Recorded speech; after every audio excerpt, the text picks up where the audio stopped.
Hello friends, welcome to the success Kendra. Friends, आज इस video में हम लोग एडुटेरिया का जो नया बिहार स्पेशल का बुक आया हुआ है उसका सेट नंबर 8 डिस्कस करेंगे। देखिए फ्रेंड्स, इससे पहले ऑलरेडी मैंने आपको सेट नंबर 1 से लेकर के सेट नंबर 7 तक को पूरी डिटेल में कवर करा दिया था। अगर आपने नहीं देखा है तो देख लीजिएगा। इन सभी वीडियोज़ का लिंक मैंने आज की इस वीडियो के डिस्क्रिप्शन बॉक्स में दे दिया है। चैनल पर अगर आप पहली बार विजिट कर रहे हैं तो चैनल को सब्सक्राइब करके बेल आइकन को जरूर दबा लीजिएगा, ताकि जब भी इसी तरह का कोई भी इंपॉर्टेंट वीडियो अपलोड किया जाए तो उसका नोटिफिकेशन सबसे पहले आपके पास पहुंच जाए। तो चलिए फ्रेंड्स, बिना देरी किए हुए आज का सेशन स्टार्ट करते हैं। फ्रेंड्स, प्लीज़ वीडियो को लाइक कर दीजिएगा और जब सेशन समाप्त होगा तो इसको शेयर भी जरूर कर दीजिएगा। फ्रेंड्स, जैसे मैंने आपको बताया कि इस वीडियो में हम लोग एडुटेरिया का जो नया बिहार स्पेशल का बुक आया हुआ है उसका सेट नंबर 8 डिस्कस करेंगे। इससे पहले ऑलरेडी मैंने आपको सेट नंबर 1 से लेकर के सेट नंबर 7 तक को पूरी डिटेल में कवर करा दिया था। साथ ही साथ देखिए, इस बुक में जो सेट दिया गया है बिहार बजट का, बिहार आर्थिक सर्वेक्षण का, बिहार और भारत का वन रिपोर्ट का और बिहार की जनगणना 2011 का, तो इन 4 सेट को भी मैंने कवर कराया हुआ है। तो इस प्रकार से देखा जाए तो ये 7 सेट हो गया और ये 4 सेट हो गया, टोटल 11 सेट मैंने कवर करा दिया है। इन सभी का लिंक आपको डिस्क्रिप्शन बॉक्स में मिल जाएगा। आज की वीडियो का जरूर देख लीजिएगा। चलिए सेशन आज का स्टार्ट करते हैं। फ्रेंड्स, पहले प्लीज़ वीडियो को लाइक कर दीजिएगा। देखिए, आज के सेशन का पहला प्रश्न है कि प्राचीन नालंदा विश्वविद्यालय को किस वर्ष विश्व विरासत स्थल की सूची में शामिल किया गया। देखिए, अगर आपको आंसर पहले से पता है तो आप आंसर कमेंट बॉक्स में देकर के बताते चलिएगा। साथ ही साथ जो भी मैं एक्सप्लेन करूंगा उसको ध्यानपूर्वक सुनिएगा। इससे क्या होगा कि एक प्रश्न के साथ साथ आपके 2 से 3 प्रश्न जो है कवर होते चलेंगे। तो देखिए, प्राचीन नालंदा विश्वविद्यालय को जो है वर्ष 2016 में यूनेस्को विश्व धरोहर स्थल की सूची में शामिल किया गया और महाबोधि मंदिर को 2002 में यूनेस्को विश्व धरोहर स्थल की सूची में शामिल किया गया। तो दोनों को ध्यान रखना है, प्राचीन नालंदा विश्वविद्यालय को 2016 में और महाबोधि मंदिर या महाबोधि विहार को 2002 में जो है यूनेस्को विश्व धरोहर स्थल की सूची में शामिल किया गया है। चलिए, अगला प्रश्न है, दूसरा प्रश्न है कि निम्नलिखित नदियों में कौन सी नदी हिमालय क्षेत्र की नदी नहीं है। यहाँ देखिए फ्रेंड्स, अगर हम बात करें तो बिहार में प्रवाह प्रणाली, याद रखेंगे बिहार में, यहाँ मैं लिख देता हूँ, बिहार में प्रवाह प्रणाली को 2 भागों में विभक्त किया गया। पहला हिमालय से निकलने वाली नदियाँ और दूसरा पठारी भाग से निकलने वाली नदियाँ। हिमालय से निकलने वाली जो नदियाँ हैं ये उत्तर से दक्षिण की ओर प्रवाहित होती हैं और पठारी भाग से निकलने वाली नदी दक्षिण से उत्तर की ओर प्रवाहित होती हैं। इनको भी ध्यान रखिएगा। और देखिए, इसमें पूछा गया है कि हिमालय क्षेत्र की नदी नहीं है, तो राइट आंसर इसका ऑप्शन नंबर बी हो जाएगा, सकरी नदी। बाकी देखिए, घाघरा, बागमती और कोसी ये हिमालय क्षेत्र की नदियां हैं। चलिए, अगला प्रश्न कर लेंगे। नेक्स्ट क्वेश्चन है हमारा कि किस स्थान से गंगा नदी समतल भूमि पर बहना प्रारंभ करती है। तो देखिए, अगर हम बात करें तो गंगा नदी का उद्गम स्थल आपको पता है कि यह गंगोत्री ग्लेशियर से निकलती है। ठीक है फ्रेंड्स, और गंगा नदी हरिद्वार के निकट मैदानी भाग में प्रवेश करती है। बिहार तक आते आते गंगा में यमुना, गोमती, घाघरा, धौली, पिंडार, अलकनंदा, मंदाकिनी, रामगंगा इन सब नदियां मिल जाती हैं। गंगा जो है यह चौसा में बिहार में प्रवेश करती है। कहाँ पर? चौसा में, याद रखिएगा इसको, चौसा में। ठीक है फ्रेंड्स, और गंगा के तट पर स्थित बिहार के कितने ज़िले हैं तो ये भी आपको याद रखना है। ये 12 जिले हैं। कितने ज़िले हैं? 12 जिले हैं। कौन कौन से हैं तो आपको याद रखना है। ये 12 जिला सारण है, बक्सर, भोजपुर, पटना, वैशाली, समस्तीपुर, बेगूसराय, लखीसराय, मुंगेर, खगड़िया, भागलपुर और कटिहार है। तो राइट आंसर देखिए इसका हरिद्वार हो जाएगा। मैंने आपको बताया था अभी कि गंगा नदी हरिद्वार के निकट मैदानी भाग में प्रवेश करती है, यानी कि समतल भूमि पर बहना प्रारंभ करती है। नेक्स्ट क्वेश्चन कर लेंगे, चौथा प्रश्न है। और फ्रेंड्स देखिए, आज मैंने आपको बिहार की जनगणना 2011 वाला वीडियो करवा दिया है। 50 इंपॉर्टेंट क्वेश्चंस को मैंने कवर करवाया हुआ है। अगर आपने नहीं देखा है तो देखिएगा, लिंक डिस्क्रिप्शन में मिल जाएगा। दिए गए विकल्पों में से किस जिलों में पुरानी जलोढ़ मिट्टी का सर्वाधिक बहुलता पाया जाता है।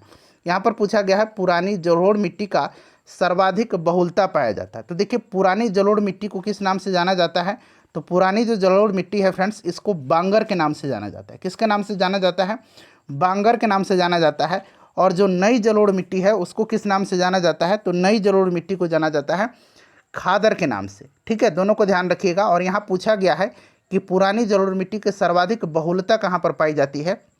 तो देखिए, पुरानी जो जलोढ़ मिट्टी है फ्रेंड्स, यह गंगा के दक्षिणी मैदानी भाग में रोहतास से लेकर के गया, पटना, मुंगेर, भागलपुर तक इसका विस्तार है।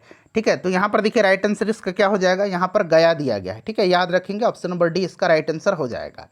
चलिए आगे बढ़ेंगे कि बिहार की जलवायु के अंतर्गत कौन सी ऋतुएं प्रचलित हैं। तो यहाँ पर देखिएगा ऑप्शन नंबर इसका ई राइट आंसर हो जाएगा, शीत ऋतु, ग्रीष्म ऋतु, वर्षा ऋतु।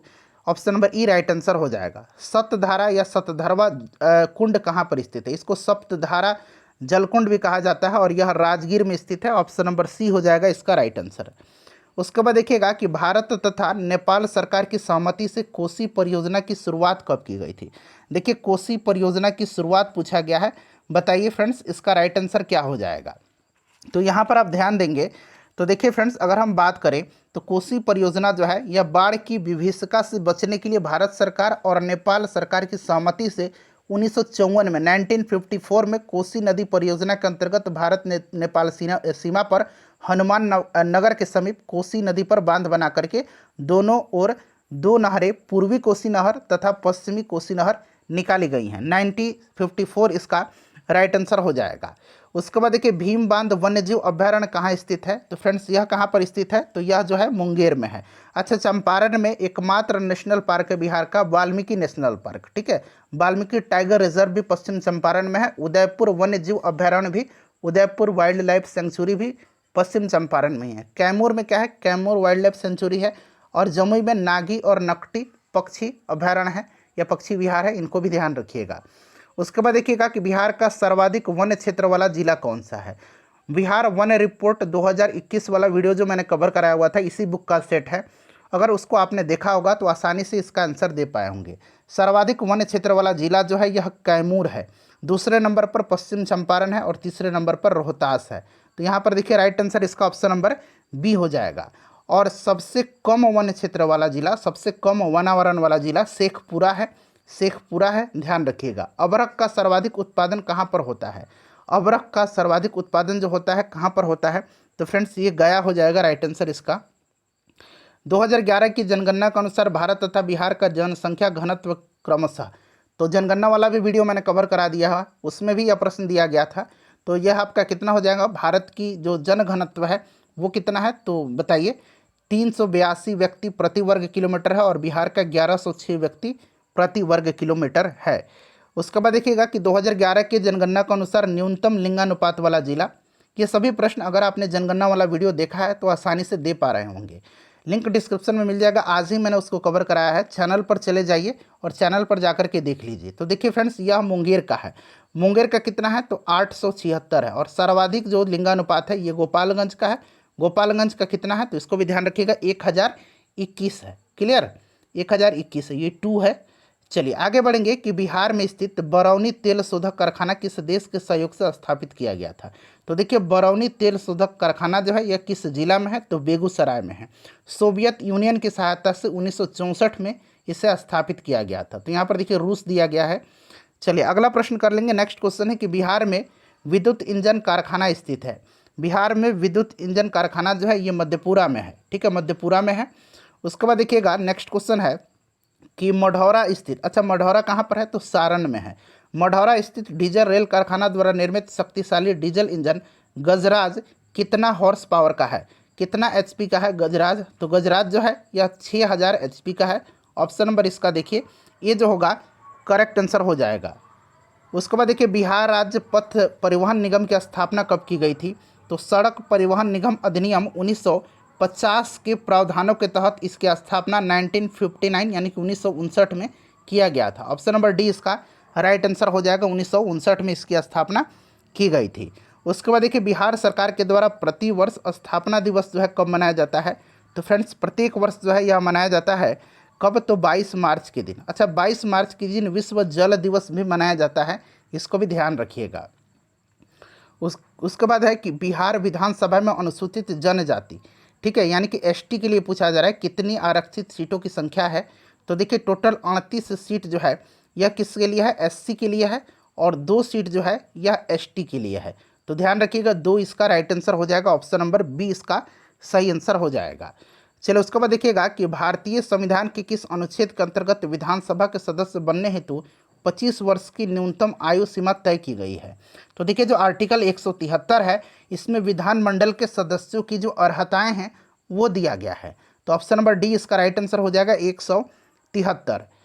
उसके बाद देखिए राज्यपाल की विधायी शक्तियों में शामिल हैं। तो विधायी शक्ति में क्या शामिल है? अध्यादेश भी शामिल है, सत्रावसान करना, यानी कि राज्यपाल राज्य विधानमंडल के सत्र को आहूत या सत्रावसान या उसका विघटन कर सकता है, किसी भी विधेयक पर हस्ताक्षर कर सकता है, ये सभी हैं। तो option number E right answer हो जाएगा उपरोक्त में से एक से अधिक। उसके बाद देखिए बिहार की पहली महिला मुख्यमंत्री कौन थी? तो श्रीमती राबड़ी देवी जी थी। Option number B right answer हो जाएगा। और ये 3 बार बिहार की मुख्यमंत्री रही हैं, इसको भी आप ध्यान रखिएगा, ठीक है। और बिहार की पहली महिला उप मुख्यमंत्री कौन थी? तो रेणु देवी जी थी, ध्यान रखिएगा। उसके बाद देखिए राज्य स्थित सचिवालय का मुख्य कार्य क्या है? अब यहाँ पर देखिए राज्य स्थित सचिवालय का मुख्य कार्य आपसे पूछा जा रहा है, बताइए इसका राइट आंसर क्या हो जाएगा। तो फ्रेंड्स यहाँ पर आप ध्यान से सुनिएगा जो भी मैं बताऊँगा, ठीक है। देखिए अगर हम बात करें कि सचिवालय की स्थापना कब हुई थी तो इसको भी ध्यान रखिएगा। देखिए बिहार में सचिवालय की स्थापना 1912 में हुई थी। कब हुई थी?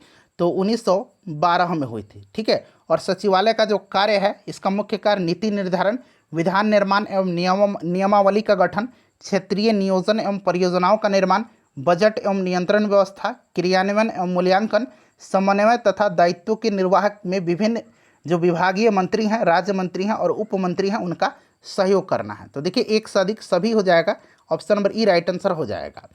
उसके बाद देखिएगा कि पंचायतों में अनुसूचित जाति और अनुसूचित जनजाति के लिए आरक्षण की व्यवस्था किस अनुच्छेद में है?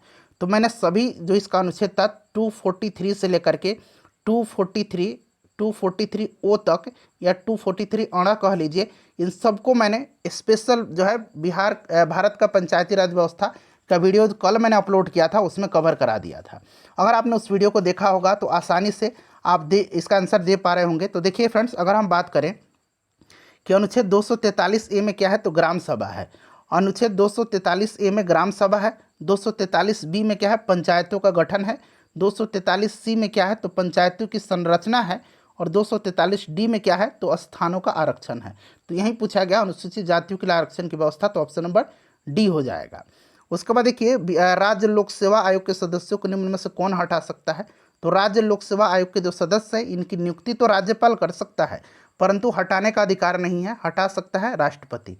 अगला प्रश्न है कि किस वर्ष उर्दू को बिहार को दूसरा राजभाषा घोषित किया गया था? तो राइट आंसर इसका कब हो जाएगा? 1984 में किया गया था। कब किया गया था? 1984 में किया गया था। किसी भी प्रश्न में आपको डाउट है या हो सकता है मुझसे गलती हो जाए तो आप प्रश्न संख्या लिख करके जरूर कमेंट कीजिएगा, मैं आपको आंसर उसका बता दूंगा कमेंट बॉक्स में। बिहार में नमक सत्याग्रह की शुरुआत कहाँ से किया गया था?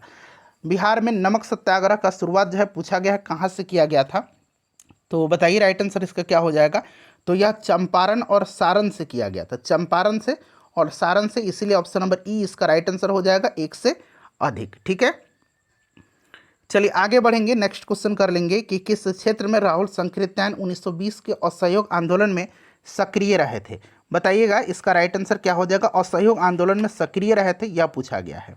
तो फ्रेंड्स यहाँ पर ध्यान देंगे, असहयोग आंदोलन के दौरान भागलपुर में दीप नारायण सिंह, मुंगेर में मोहम्मद जुबैर, मुजफ्फरपुर में मोहम्मद शफी और छपरा सारण में राहुल संकृत्यायन ने महत्वपूर्ण भूमिका निभाई थी। तो यही पूछा गया है, तो छपरा सारण हो जाएगा, ठीक है। ऑप्शन नंबर इसका ये जो होगा करेक्ट आंसर हो जाएगा। चलो उसके बाद देखिएगा कि बिहार में किस जिला के लोगों ने चौकीदारी कर देना बंद कर दिया था? तो देखिए चौकीदारी कर जो है ना फ्रेंड्स, यह संबंधित किससे है? तो आपको याद रखना है, यह जो संबंधित है यह संबंधित किससे है? सविनय अवज्ञा आंदोलन से है। और बेतिया में चौकीदारी कर बंदी आंदोलन सर्वप्रथम बेतिया में शुरू हुआ था और सारण में, मुंगेर में, इन सब में जो है कर देना बंद कर दिया गया। तो यहाँ पर देखिए सारण बेतिया दिया गया है, एक से अधिक इसका राइट आंसर हो जाएगा। उसके बाद देखिए अगर हम बात करें सविनय अवज्ञा आंदोलन की, तो आपको याद होगा कि छपरा जेल में नग्न हड़ताल का आयोजन किया गया था, ठीक है। और देखिए सविनय अवज्ञा आंदोलन के दौरान ही बिहार के मुजफ्फरपुर जिला में मैजिक लालटेन का लेक्चर आयोजित किया गया था। मैजिक लालटेन, यहाँ मैं लिखता हूँ, पूछा जाता है कि मैजिक लालटेन की घटना किससे संबंधित है? तो यह सविनय अवज्ञा आंदोलन से संबंधित है। क्लियर, इन सबको याद रखेंगे। कहाँ पर मैजिक लालटेन का लेक्चर आयोजित किया गया था? तो मुजफ्फरपुर जिला में। क्लियर, चलिए आगे बढ़ेंगे, नेक्स्ट क्वेश्चन कर लेंगे फ्रेंड्स। अगला प्रश्न कि बिहार में द्वैध शासन प्रारंभ होने के बाद बिहार के गवर्नर कौन बने थे। तो द्वैध शासन आपको याद होगा, भारत शासन अधिनियम, भारत सरकार अधिनियम 1919, ठीक है। तो उस समय सत्येंद्र प्रसाद सिन्हा उसके बाद बने थे। ऑप्शन नंबर ए हो जाएगा राइट आंसर। अगला प्रश्न करेंगे कि 1937 में देखिए जब बिहार में विधानसभा चुनाव के फलस्वरूप सरकार का गठन हुआ, उस समय बिहार के राज्यपाल कौन थे। तो उस समय राज्यपाल जो थे ये कौन थे, तो मॉरिस गार्नियर हैलेट थे। मॉरिस गार्नियर तो आपने सुना हुआ होगा, गार्नियर का प्रोडक्ट आता है, ठीक है। तो मॉरिस गार्नियर हैलेट, तो MG हैलेट यहाँ पर दिया गया है। उसके बाद देखिए बिहार में व्यक्तिगत सत्याग्रह के दूसरे सत्याग्रही कौन थे। अच्छा, बिहार में व्यक्तिगत सत्याग्रह की शुरुआत कब हुई थी, तो याद रखेंगे 28 नवंबर, यहाँ मैं लिख देता हूँ 1940 को हुई थी, ठीक है फ्रेंड्स। ये डेट याद रखिएगा, सन याद रखिएगा। और पहले सत्याग्रही श्री कृष्ण सिंह थे, दूसरे सत्याग्रही अनुग्रह नारायण सिंह थे। तो ऑप्शन नंबर बी हो जाएगा राइट आंसर। वीडियो को प्लीज़ लाइक कर दीजिए फ्रेंड्स। देखिए भारत छोड़ो आंदोलन के समय 11 अगस्त 1942 को पटना सचिवालय गोलीकांड में मरने वाले छात्रों की संख्या आपसे पूछी जा रही है। तो देखिए 7 छात्र शहीद हुए थे, आपको याद होगा। और यह जो 11 अगस्त 1942 को पटना सचिवालय गोलीकांड हुआ था, इसको तो आपको याद रखना ही रखना है, डेट सहित याद रखना है, ठीक है। 11 अगस्त 1942 को इसमें कौन कौन से लोग शहीद हुए थे, तो शहीद उमाकांत प्रसाद सिंह, शहीद रामानंद सिंह, शहीद सतीश प्रसाद झा, शहीद जगपति कुमार, शहीद देवीपद चौधरी, शहीद राजेंद्र सिंह और शहीद राम गोविंद सिंह। इनका नाम याद रखेंगे। ऑप्शन नंबर बी हो जाएगा राइट आंसर। उसके बाद देखिए किस आंदोलन के समय बिहार में आज़ाद दस्ता सक्रिय रहा था। तो देखिए जयप्रकाश नारायण के नेतृत्व में नेपाल में आज़ाद दस्ता की स्थापना की गई थी, भारत छोड़ो आंदोलन के समय। ऑप्शन नंबर डी हो जाएगा इसका करेक्ट आंसर। निम्न में से किसने बिहार छात्र परिषद का गठन किया था।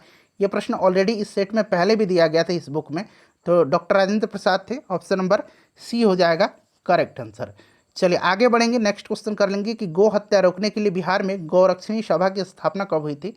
तो इसकी स्थापना कब हुई थी फ्रेंड्स, यह हुई थी 1893 में।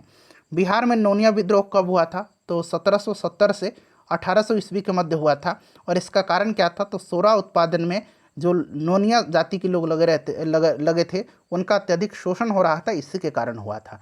तो 1770 1800 ईस्वी के मध्य हुआ था। चलिए उसके बाद देखिएगा कि निम्न में से कौन से क्षेत्र फ्रांसीसी व्यापारियों का व्यापारिक केंद्र था। तो यह चंद्रनगर था, जो कि कहाँ था, तो बंगाल में। अगला प्रश्न है कि किसके सूबेदारी काल में अंग्रेज यात्री बर्नियर पटना आया था। तो देखिए फ्रेंड्स बर्नियर जो आया था यह 1666 में आया था, और उस समय मुगल बादशाह औरंगजेब का शासनकाल था, और उस समय सूबेदारी दी जाती थी। तो देखिए औरंगजेब ने सबसे पहले जो बिहार का सूबेदार बनाया था दाऊद खां को बनाया था, ठीक है, दाऊद खां को बनाया था। यहाँ ऑप्शन ए में देखिए दाऊद खां दिया गया है। और दाऊद खां के बाद जो है लश्कर खां बिहार का सूबेदार बना था, और लश्कर खां जो था यह 1664 से लेकर के 1668 तक जो था बिहार का सूबेदार रहा था। वहीं पूछा गया है किसके सूबेदारी काल में, तो होना चाहिए लश्कर खां।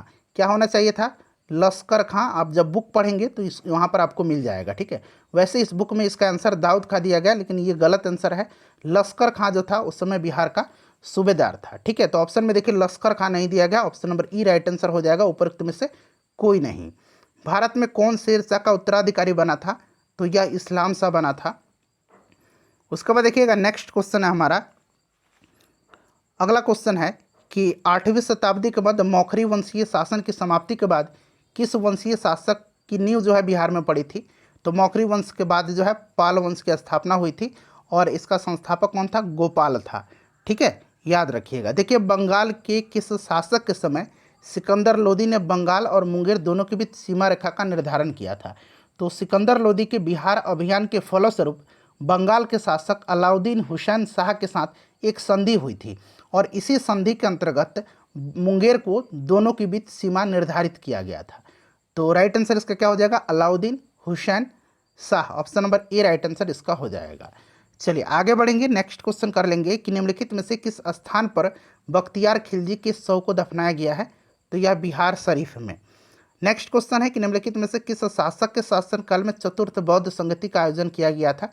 इसका आंसर आप कमेंट करके बताइएगा। चलिए आगे बढ़ेंगे कि कर्नाट शासकों में कौन एक महान समाज सुधारक था। कर्नाट वंश के बारे में ऑलरेडी मैंने बताया था आपको। नान्य देव जो थे इसके संस्थापक थे, ठीक है। हरि सिंह देव इसके आखिरी शासक थे, और इसका राइट आंसर हरि सिंह देव ही हो जाएगा। और सिमरावगढ़ इनकी राजधानी थी। चलिए, नालंदा महाविहार को आर्थिक अनुदान देने वाला शासक कौन था? तो ये हर्षवर्धन था, धर्मपाल था और देवपाल था। हर्षवर्धन, धर्मपाल और देवपाल। तो एक से अधिक इसका राइट आंसर हो जाएगा। 46 नंबर है कि मगध के परवर्ती गुप्त वंश का संस्थापक कौन था? तो फ्रेंड्स यह जो था यह कृष्णगुप्त था। नालंदा विश्वविद्यालय का संस्थापक कौन था? तो यह आपको भी याद होगा। राइट आंसर इसका हो जाएगा कुमारगुप्त। ठीक है, गुप्त वंश के शासक कुमारगुप्त। उसके बाद देखिए मगध पर शासन करने वाले राजवंश का सही क्रम। तो सबसे पहले हरेंक वंश, उसके बाद आता है शिशुनाग, फिर नंद, और नंद वंश के आखिरी शासक धनानंद को पराजित करके चंद्रगुप्त मौर्य ने मौर्य वंश की स्थापना किया था। Option number B right answer हो जाएगा। ये क्रम बिल्कुल सही दिया गया है। बिहार में मध्य पाषाण काल के अवशेष निम्न में से किस क्षेत्र से प्राप्त हुए हैं? तो ये मैंने पहले ही सेट में आपको बता दिया था। कहाँ पर? मुंगेर में। ऑप्शन नंबर ए हो जाएगा इसका राइट आंसर। अंग एवं मगध महाजनपद का उल्लेख किस वेद में मिलता है? तो अंग और मगध का उल्लेख जो मिलता है यह मिलता है अथर्ववेद में। फ्रेंड्स बताइए इन 50 प्रश्नों में से कितने प्रश्नों का आंसर आपने सही दिया है? अपने स्कोर बता दीजिए, वीडियो को लाइक कर दीजिए और इससे शेयर